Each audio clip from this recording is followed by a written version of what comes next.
Јас, како и вообичаено до сега, оваа прилика ќе ја искористам за уште една средба со граѓаните на Република Македонија, бидејќи сметам дека е безсмислено повеќе и навистина е негување на некаква безсмислена илузија дека на ова криминогено мнозинство кое што функционира по тоталитарни принципи е воопшто корисно да му се упати некаков аргумент во врска со било кој закон.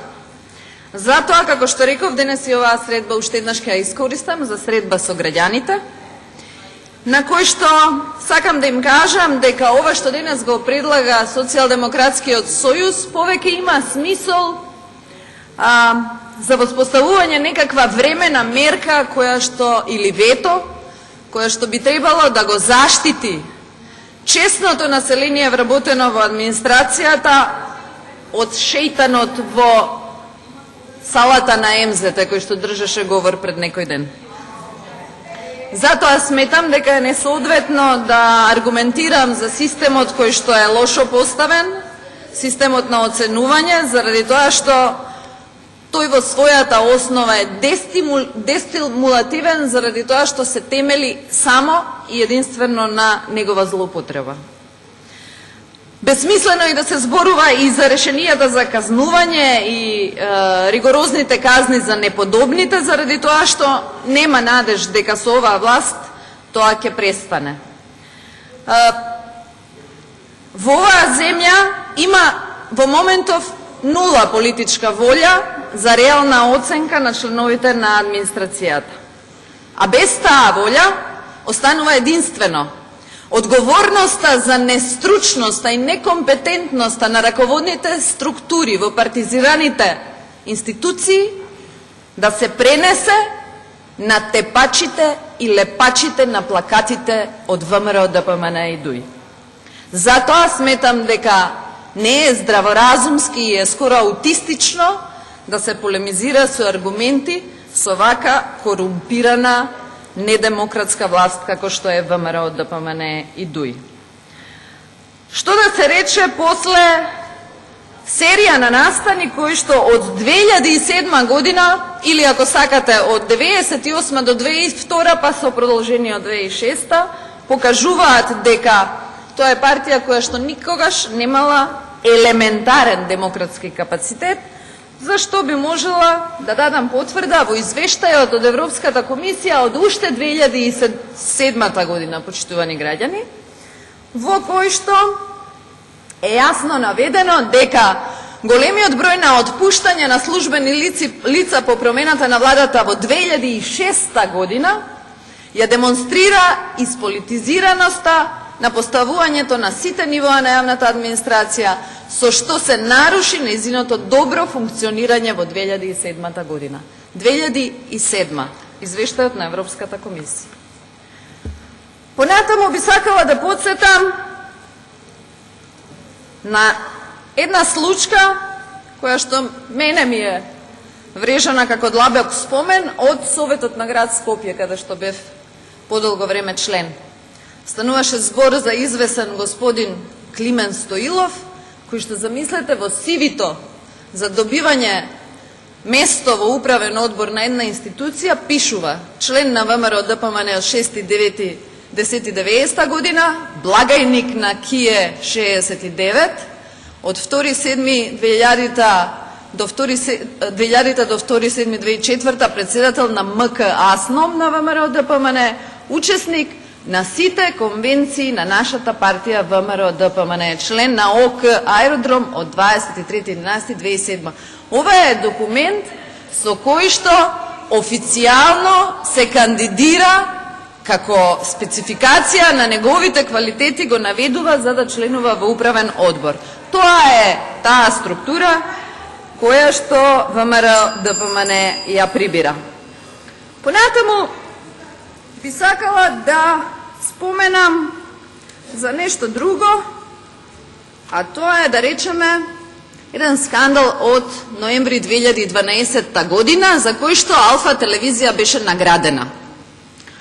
Имено станува збор за тоа дека списоци со имиња напишани во штабови на партиите на власт, како документ со наслов «Кандидати за можни вработувања» се пратени до јавните предпријатија, меѓу кои водовод и јавното сообраќајно предпријатие. Би можеле да наведеме што бил ставот на СДСМ секогаш. Само се извинувам да го најдам. СДСМ кога владеел. Во 1998 година предал администрација која што била оценета како мала и ефикасна, која што ги превзела потребните чекори за реформи и која што била во бројка од 64.000 вработени. Зошто го споменав периодот од 1998 до 2002? Заради тоа што ВМРО ДПМН е на власт во тој период од 64.000, администрацијата ја качува на фантастични 108.000 со извештајот 2007 на Европската комисија наведени. Значи, скоро дуплирање за само 16 месеци. Денеска, никој жив во Македонија не се охрабрува да изговори бројката за тоа колку вработени има во администрацијата.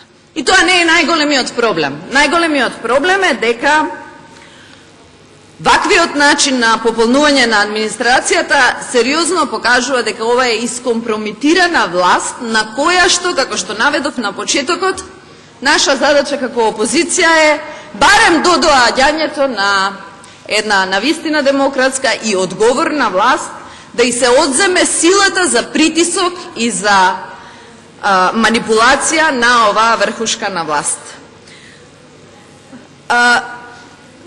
Зголемувањето на администрацијата во својата основа не само што има цел да направи политички профит за партиите на власт, туку исто така помага да се руинираат институциите.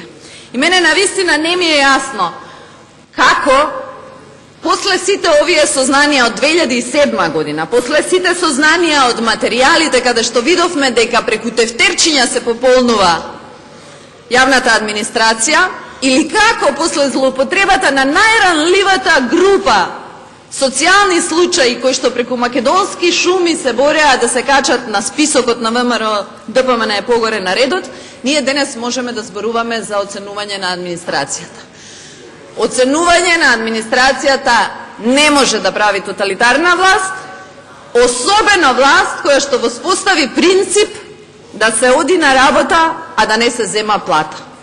Затоа сакам да потенцирам дека оној вреден слој во администрацијата на чиј што грб е најголемиот товар во оваа земја, сепак на крајот ќе биде тероризиран од полуписмената булумента која што на партиските списоци на ВМРО ДПМН има тенденција да ги зафати нивните места. Затоа на Македонија и се случува белата чума. Затоа во Македонија од 100 млади луѓе прашани каде ја гледаат својата иднина, 95% велат дека гледаат иднината надвор од земјата, заради тоа што не сакаат, заради својот личен интегритет, да дозволат да бидат луѓе кои ќе бидат оценувани со партиска книжка. И после сите сознанија и од материјалите, и од тефтерчињата, и од Сваровски судиите, и од сите наведени докази за злоупотребите досега што ги наведов, останува да расчистиме кого ќе убедуваме ние денес за веродостојно оценување на администрацијата, не само после оној говор што го слушнавме во салата на МЗТ во неделата, туку после сите аплаузи на оние намрштени лица пред него и зад него, кои што божемно се восхитуваа на тие зборови. Јас сум убедена дека во членството на ВМРО ДПМН постојат луѓе со домашно воспитание, постојат луѓе со домашна култура и постојат луѓе кои што навистина препознаваат што е тоталитарен режим и што е говор на омраза. Од мнозинството на ВМРО ДПМН очекувам дека малку повеќе од тие најтесни кругови во кои што ги споделуваат ваквите чувства, понатаму, како правната држава ќе ги превзема сите потребни чекори, така и тие ќе сакаат да покажат поинаков дух и поинакво домашно воспитување.